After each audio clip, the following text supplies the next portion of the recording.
Focus on your self. হ্যাঁ, হতে পারে কারো কাছে আপনার চেয়ে বেশি আছে। হ্যাঁ, সে হয়তো আপনার চেয়ে বেশি সুন্দর, বেশি আদরের, কিংবা তার জীবনটা বাইরে থেকে আপনার চেয়ে ভালো মনে হয়। কিন্তু একটা কথা মনে রাখুন, they are not you. They are not you. আল্লাহ যাকে দিয়েছেন সেটা তার হিকমা অনুযায়ী। আল্লাহ যাকে যা দিয়েছেন সেটা তার হিকমা অনুযায়ী। যেভাবে আল্লাহ অন্য কাউকে দিয়েছেন, চাইলে তিনি আপনাকে দিতে পারেন। শুধু তাই নয়, হতে পারে আল্লাহ আপনার জন্য আরো এর থেকে আরো বেশি ভালো কিছু রেখেছেন।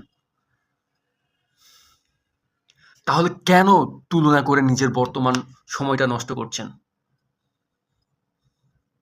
কম্পারিজন আপনার সুখ কেড়ে নেয়। তুলনা করলে আপনি কখনোই শান্তিতে থাকতে পারবেন না। আল্লাহ ইতিমধ্যেই সবাইকে অনেক কিছু দিয়েছেন।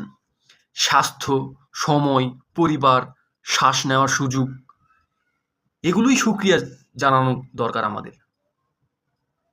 শুকরিয়া করার জন্য এগুলো কি যথেষ্ট নয়?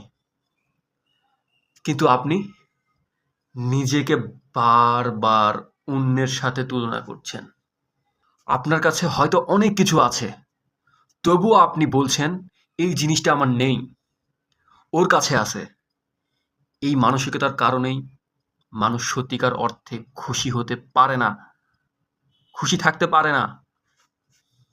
নিজের প্রতি শুকরিয়া জানান, আল্লাহর প্রতি শুকরিয়া জানান, আজকের জন্য শুকরিয়া জানান, এই বর্তমান মুহূর্তের জন্য শুকরিয়া জানান। কারণ দ্যাটস হাউ ইউ গেট মোর।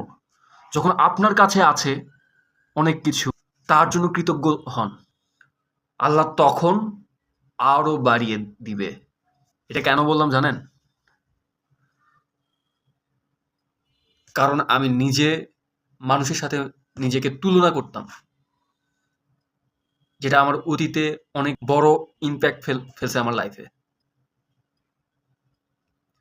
আরো কিছু দেখে, কাউকে দেখে, তার কি আছে না আছে এই জিনিসটা দেখে তুলনা করতে যায় না। Thank you.